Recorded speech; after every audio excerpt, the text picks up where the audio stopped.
తెలంగాణ రాష్ట్రానికి పారిశ్రామిక పెట్టుబడులను ఆకర్షించడమే లక్ష్యంగా ప్రభుత్వం మరో కీలక ముందడుగు వేసింది.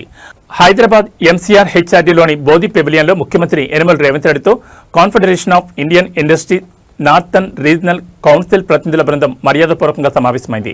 రాష్ట్రంలో ఉన్న పారిశ్రామిక అనుకూలతలపై సీఎం రేవంత్ రెడ్డి సందర్భంగా కీలక చర్చలు జరిపారు.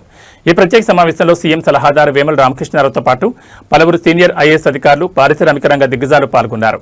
తెలంగాణలో పరిశ్రమల స్థాపనకున్న మౌలిక వసతులు, ఈజ్ ఆఫ్ డూయింగ్ బిజినెస్ మరియు నూతన పారిశ్రామిక సిఐఐ నార్థన్ రీజనల్ కౌన్సిల్ ప్రతినిధులకు ముఖ్యమంత్రి వివరించారు. ఉత్తర భారతదేశానికి చెందిన బహుళజాతి కంపెనీలు తెలంగాణలో పెట్టుబడి పెట్టేందుకు ముందుకు రావాలని పిలుపునిచ్చారు.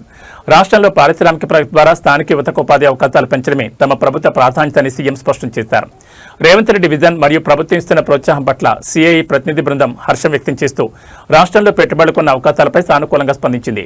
సిఐఐ ప్రతినిధులతో సీఎం రేవంత్ రెడ్డి భేటీ తెలంగాణ పారిశ్రామిక రంగానికి మరింత ఊతాన్నివ్వనుంది.